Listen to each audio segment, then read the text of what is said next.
Keeping you across what's been happening in Greater Brisbane over the last week, welcome to the 17th update video on the Brisbane Channel for 2025. This week we have news from Brisbane, Ipswich, Moreton Bay and Redlands, plus some broader updates that affect you no matter where in Greater Brisbane you are. So let's get to it. Obviously we had a federal election last week, but as there's still two electorates in doubt, we'll wait until the next update to look into the results and what it may tell us. But first up for this week, an assessment of damage as a result of ex-tropical Cyclone Alfred by James Cook University and Natural Hazards Research Australia has pointed to lessons learnt that could help us better prepare for the possibility of more severe weather events that may occur in the future. Firstly, waterproofing was found to be inadequate, with the report finding that many buildings had seen water entering through roofs, closed windows, walls and basements. It recommended concrete walls have an external membrane to prevent water seeping through, and that standards for windows that prevented leakage during severe weather be imposed. The report also pointed out the importance of backup power generation to ensure pump systems and elevators could still run when mains power was cut. There was also concern that pedestal-mounted balcony pavers could become dangerous projectiles in winds only slightly stronger than those experienced during Alfred, as they sit in plastic stands but aren't firmly attached to them, making them easy for strong winds to lift up and throw around. Despite finding many areas for improvement, the report's co-author Dr. David Henderson has praised the people of southeast Queensland for their preparations before the weather system arrived. The Queensland Government is seeking input from individuals, clubs, communities and the sport industry on how we can help more Queenslanders become active, support community sport and make the most of the opportunities that hosting the 2032 Olympics may bring, among other things. They've released a discussion paper titled "What Does 2032 Mean for You?" and are inviting people to share their thoughts either by completing an online survey, which I've linked in the video description, or by emailing this address. Submissions close on Sunday the 15th of June.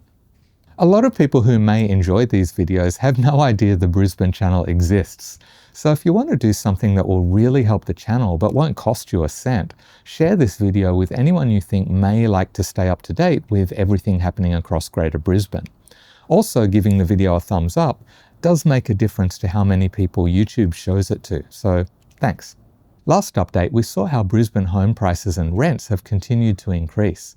But this week, we can also reveal that, as has been the case for a while, the most affordable properties have been the ones that have seen the largest increase in price, while those in the top 25% of values have barely increased at all. So once again, it's those that are least able to afford their own home that are being impacted the most. If you're lucky enough to have your own home, of course you want it looking its best. So you may want to take advantage of the 10% discount offered by the sponsor of this video, YB Painting.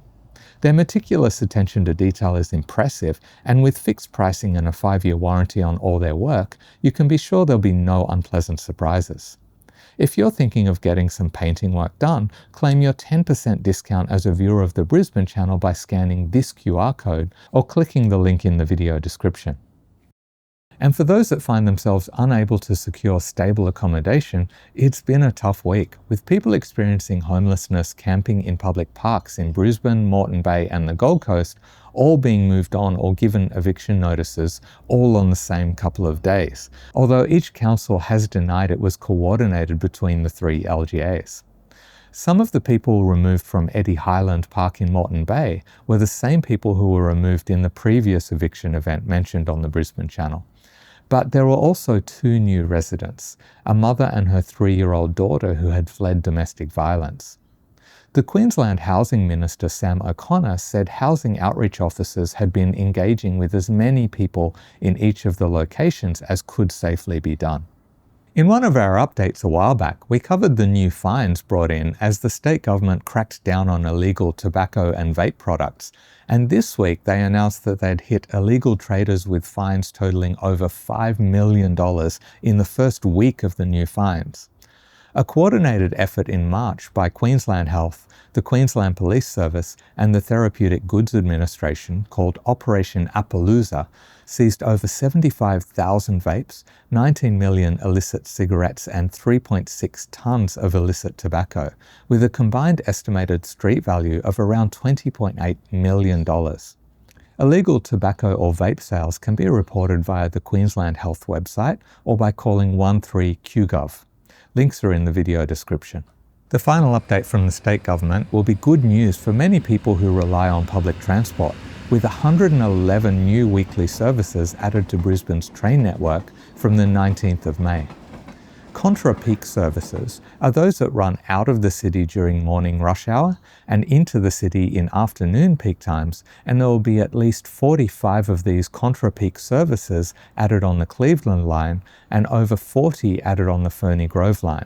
On top of this, Doomben line customers will be able to catch a train on Sundays and public holidays for the first time from Sunday, June the 1st, when hourly services will begin.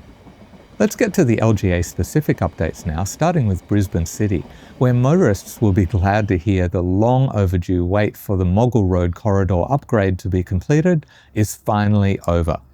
This week, Brisbane City Council announced the finalisation of work on the project that had blown out by a year and about $50 million. Council has said that the project had been affected by adverse weather conditions and increases in costs, including a 50% rise in the cost of bitumen, a 90% increase for steel beams, and 60% for construction labour. The project aims to ease congestion and reduce accidents, with 44 accidents at the intersection in the 7 years prior to the start of construction in January of 2022. Local businesses will welcome the project's completion, as a major impact of the construction was reduced accessibility to stores, which caused many business owners significant hardship as customer numbers dropped dramatically during the works. This week, Ipswich City Council released its Planning and Regulatory Services Report Card for the first quarter of 2025. It showed that the city's population is rapidly increasing, with about a quarter of the almost 2,000 new residents moving into Spring Mountain. As far as population growth goes, Spring Mountain was followed by Redbank Plains, Ripley, White Rock and South Ripley. New dwellings in those areas seems to be keeping pace, considering the average number of people per dwelling based on the 2021 census data. The report also gives some insight into what people are calling to report to the council. Here's the top 4 requests. In Moreton Bay, the councillors unanimously approved 20 proposed off-leash dog areas in the LGA, saying that community demand for more such areas has been strong in both established and emerging communities. Each area will go through the usual processes of community consultation, planning and design closer to their delivery. This will be a significant increase to the existing 68 dog off-leash areas. Also in Moreton Bay, a new priority development area has been proposed for an area in Burpengary East, which is projected to add 3,700 new homes to boost supply in the rapidly growing LGA. Once a priority development area is declared, up to 200 homes will be built in an early release area, while the more detailed planning for the rest of the PDA is undertaken in partnership with the City of Moreton Bay, the local community and the developer. I recently asked viewers of the channel what would make the channel even better, and the most common answer was a list of events and entertainment are happening around Brisbane, like a what's on in Brisbane kind of thing. Brisbane's the kind of place that can look like nothing's really happening when there's actually so many amazing events going on all the time. But what I probably haven't really pointed out enough is that the Brisbane Channel does put out a list of hundreds of things happening across Brisbane every month that all people who are supporting the channel as members can freely access. So if you want to know a bunch of events, whether performances, sport, dining, anything really, you may want to consider becoming a channel member, which will unlock the list, as well as help support the channel, which I really appreciate. But I'll include occasional updates on some notable events coming up for all viewers free of charge. I'll mention a couple now, but first a big thank you to everyone who's helped the channel by buying me a coffee recently, and these channel members whose support helps the channel immensely. Thank you all so much for your support. A couple of events that should be on your radar are the Brisbane Comedy Festival, which has a heap of great acts this month, and Panegyri Greek Festival on the 17th and 18th is always a popular one as well. There's links in the video description. Another event that's definitely worth checking out, particularly if you like to be active, is the Redlands Coast Adventure Fest, running from the 16th to the 25th. There's an absolutely massive program packed with all kinds of adventures, including active, artistic, culinary, nature, and family adventures. Basically, choose your own adventure. I will highlight one in particular, as a regular viewer of the channel is involved and asked if I could help draw some attention to it. The Bayview Blast, which is a mountain biking marathon event with men's, women's, and kids races. It'll be running on the 25th. And I've got some links in the video description for you all to check out. And while we're on Redlands events, one update I had intended to mention in previous weeks, but kept forgetting to mention, is that one popular annual event in Redlands City will not be happening this year. RedFest has traditionally been held in the first week of September, and the City Council had kept the Redlands Showgrounds free for the event this year as well.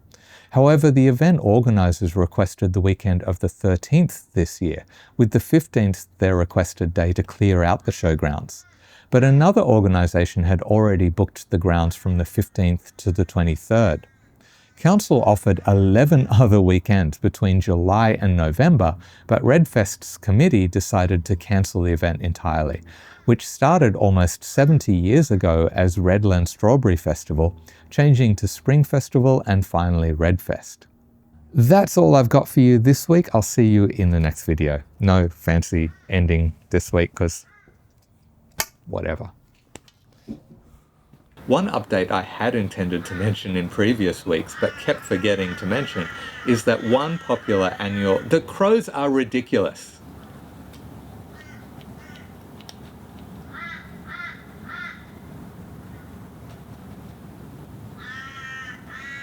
Shut the hell up.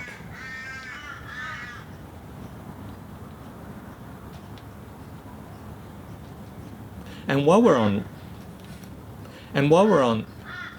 You're waiting for me, aren't you?